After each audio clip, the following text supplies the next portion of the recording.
आज हम नया टॉपिक चालू करते हैं, संतुलित भोजन।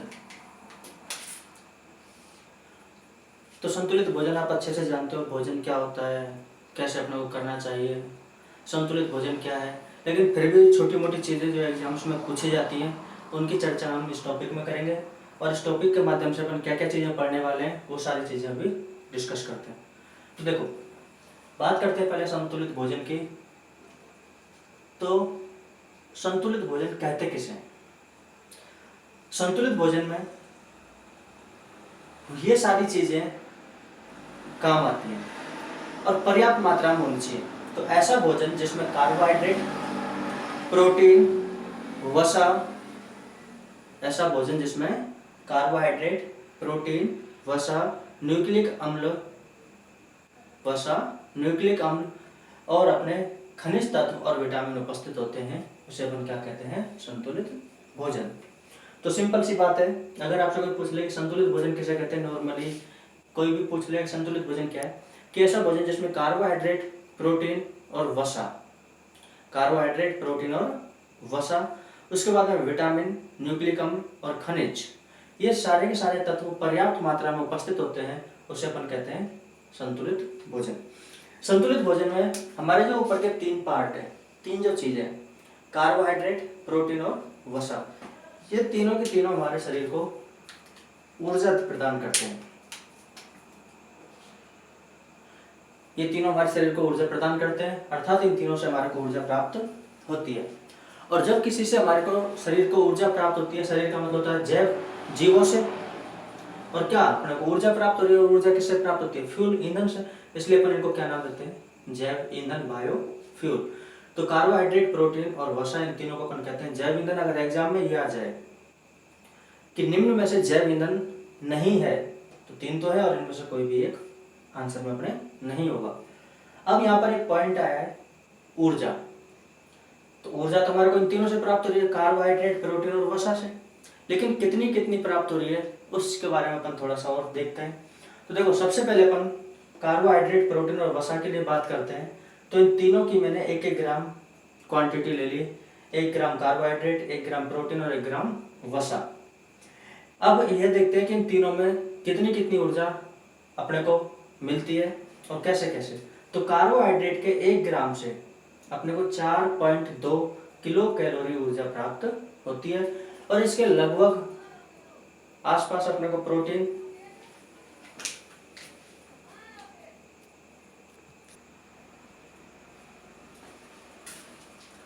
तो कार्बोहाइड्रेट के 1 ग्राम से हमारे को 4.2 किलो कैलोरी ऊर्जा प्राप्त होती है, प्रोटीन के 1 ग्राम से 4.3 किलो कैलोरी, लगभग इसके बराबर, और वसा के 1 ग्राम से हमारे को प्राप्त होती है 9.2 किलो कैलोरी ऊर्जा प्राप्त होती है। अब इसमें एक और चीज है, जो कार्बोहाइड्रेट है, इस कार्बोहाइड्रेट से हमारे को शीघ्रतम ऊर्जा प्राप्त होती है। अगर हमारे शरीर में सबसे पहले ऊर्जा की आवश्यकता होती है तो वो कहाँ से प्राप्त होगी? कार्बोहाइड्रेट से। और अगर सर्वाधिक ऊर्जा की अगर बात की जाए तो सर्वाधिक ऊर्जा जो हमारे को प्राप्त होती है वो होती है अपने को कहाँ से? वसा से। तो 2 पॉइंट है इसमें, क्वेश्चन आ सकता है ऐसे एग्जाम में, ये इंपॉर्टेंट चीज निकलती है इसमें। इसके बाद में आगे बात करें अपन, तो शीघ्रतम और सर्वाधिक। अगली बात, अब हमारा कोई प्रोसेस, अपन कोई खाना खाते हैं उसमें क्या क्या चीजें कैसे कैसे यूज होती है वो देखते हैं। तो सबसे पहले अपन ने अभी देखा था, सबसे पहले हम जो भोजन के रूप में ग्रहण करते हैं उसमें सर्वाधिक क्या होती है? अपने कार्बोहाइड्रेट, वसा, प्रोटीन, इनसे अपने को ऊर्जा प्राप्त होती है। तो उसमें भी जो हमारे को शीघ्रतम जो ऊर्जा प्राप्त होती है वो होती है अपने को किससे? कार्बोहाइड्रेट से। और हमारे शरीर में जो कार्बोहाइड्रेट जो संग्रहित होता है वो होता है लिवर में। हमारे शरीर में कार्बोहाइड्रेट कहाँ पर संग्रहित होता है? लिवर में। और किसके रूप में होता है? ग्लाइकोजन। इंपॉर्टेंट, शरीर में कार्बोहाइड्रेट कहाँ पर संग्रहित होता है? लिवर में। और किसके रूप में? ग्लाइकोजन। जैसे जैसे कार्बोहाइड्रेट कम होता जाएगा फिर नंबर आता है किसका? वसा का। और वसा जो होती है हमारे स्किन के नीचे, कोई भी अपने ये जो स्किन है पार्ट है, इसके नीचे अपने क्या संग्रहित होती है? वसा। जैसे ही कार्बोहाइड्रेट खत्म होगा उसके बाद में कौन आएगा? अपने वसा। और वसा कहाँ होती है? अपने स्किन के नीचे। और लास्ट में अपने आता है प्रोटीन। और प्रोटीन कहाँ संग्रहित होता है? अपने मसल्स, मांसपेशियों में संग्रहित होता है कौन? प्रोटीन। लेकिन मुख्य रूप से ऊर्जा बनाने का जो काम करती है वो करती है कार्बोहाइड्रेट और वसा। लेकिन जब अपने प्रोटीन ऊर्जा बनाती है तो ऊर्जा तो प्रोटीन भी बना रही है, लेकिन जब ये प्रोटीन ऊर्जा बनाने का काम करती है तो इसे अपन कहते हैं वेस्ट प्रोटीन। क्यों कहते हैं अभी अपन देखेंगे, लेकिन अभी इसको क्या कहते हैं, वेस्ट प्रोटीन। तो इसको थोड़ा समझना, मैं भी समझाऊंगा सारी चीजें। इसके बाद में अपन एक और चीज देख लेते हैं अपन, इसके बाद में सारी चीजें पढ़ेंगे, विटामिन वगैरह ये सारी चीजें। तो उससे पहले अपन ये देख लेते हैं, आपने कई बार कंफ्यूजन रहता है दूध और अंडे में, कि दूध पी लो बहुत सारी चीजें पाई जाती हैं, ये होता है वो होता है, ऐसे अंडे में कि सारी चीजें उपलब्ध होती हैं। लेकिन एक समझने वाली चीज है कि जो दूध होता है और अंडा होता है, दूध और अंडे में कभी भी विटामिन सी उपलब्ध नहीं होता है। दूध और अंडे में विटामिन सी प्राप्त नहीं होता, लेकिन अंडे में कार्बोहाइड्रेट भी प्राप्त नहीं होता। तो अगर आपसे पूछ ले कि अंडे में क्या प्राप्त होता है, तो कार्बोहाइड्रेट और विटामिन सी के अलावा सारी चीजें उपलब्ध होती हैं किसमें, अंडे में। और ऐसे दूध में विटामिन सी के अलावा जितनी भी चीजें सारे के सारे किसमें उपलब्ध होंगी, दूध में। तो दूध में कौन सा हार्मोन पाया जाता है, ऑक्सीटोसिन। अंडा सर्वाधिक गुणवत्ता वाला प्रोटीन प्रदान करता है हमारे शरीर को।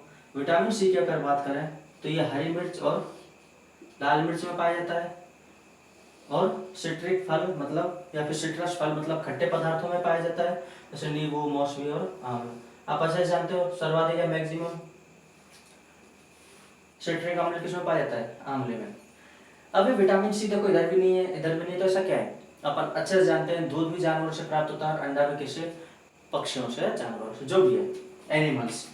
तो एक नोट है अपना सिंपल सा, इंपॉर्टेंट है ये नोट, विटामिन सी जानवरों से प्राप्त नहीं होता। विटामिन सी जानवरों से प्राप्त नहीं होता। तो इस टॉपिक में अपन ने इतना देखा।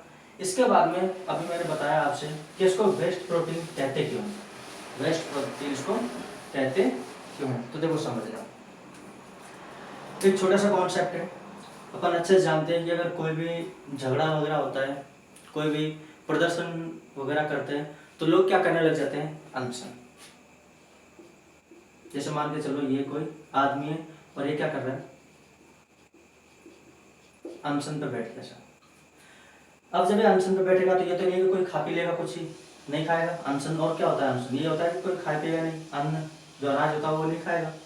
लेकिन जैसे ये आज पहले दिन अनशन पर बैठा, तो ये पहले दिन कौन सी ऊर्जा का यूज करेगा, कार्बोहाइड्रेट। किसका यूज करेगा, कार्बोहाइड्रेट। क्यों, क्योंकि उसमें पहले से संचित थी थोड़ी बहुत, किसमें, लीवर में, किसके रूप में, ग्लाइकोजन के रूप में। अब ये जो कार्बोहाइड्रेट है ये लगभग 2 से 3 दिन इसके क्या आ जाएगा, काम आ जाएगा। तब तक इसको कोई प्रॉब्लम नहीं है, अनशन कर रहा है साहब, नहीं मरेगा ये। लेकिन जैसे ही 3 से 5 दिन से अगर ज्यादा होता है, तब हमारे शरीर में कार्बोहाइड्रेट तो हो गए क्या, खत्म। अब किसका नाम नंबर आता है अपने, वसा का। और वसा से हमारे को क्या प्राप्त होने लग जाती है, ऊर्जा, क्योंकि वसा हमारे कहाँ होती है, स्किन के नीचे। और अपन जानते हैं वसा से सर्वाधिक ऊर्जा प्राप्त होती है, वसा से सर्वाधिक ऊर्जा प्राप्त होती है। इसके बाद में धीरे धीरे धीरे धीरे अपने क्या हो जाती है, वसा भी खत्म हो जाती है, लगभग 1 महीना लगा लो, 1 मंथ। अब आता है नंबर किसका, प्रोटीन का। और जैसे ही प्रोटीन बाहर आएगा तो आदमी इस कंडीशन में क्या हो जाएगा, मर जाएगा। अब साहब पता कैसे चलेगा, कैसे करें इसका पता, तो देखो कैसे करेंगे पता। तो जब व्यक्ति अनशन करने बैठता है तब बार बार डॉक्टर आते हैं। डॉक्टर आए 2-3 दिन बाद और उसका मूत्र ले गए, यूरिन जिसको अपन कहते हैं, मूत्र लेके उसको टेस्ट किया, टेस्ट करवाया उसका लैब में, और जब पता किया कि इस मूत्र में अभी किसकी मात्रा उपस्थित है,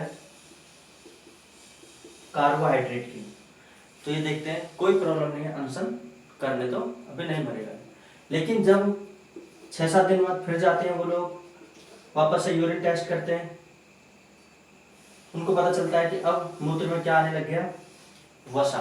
तो उन्होंने फिर देखा चलो कोई बात नहीं, अभी चलने दो, या तो अपने आप ही खुद ही भूख की वजह से क्या कर देगा, अनशन को तोड़ देगा, नहीं करेगा तो बाद की बात है, अभी भी नहीं मरेगा, क्योंकि वसा है उसके पास पर्याप्त मात्रा में, तो वसा।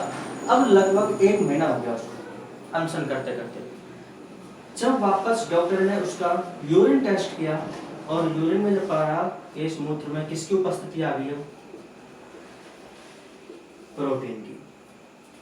तो डॉक्टरों को लगेगा अब पार नहीं पड़ने वाली और अब तो क्या हो जाएगा, ये आदमी मर जाएगा। तो इस आदमी को उठा के ले गए वापस, और वापस उठा के ले गए कहाँ पर, हॉस्पिटल में।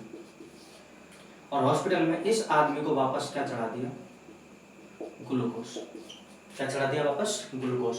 अब बताओ ग्लूकोज में क्या होती है, कार्बोहाइड्रेट। उसके पास कार्बोहाइड्रेट आ गया, वापस फिर वसा बनेगी, कार्बोहाइड्रेट के वसा, वसा के बाद फिर प्रोटीन, फिर करने दो आंसर। फिर देखा वापस ये प्रॉब्लम आ गई, फिर हॉस्पिटल ले गए।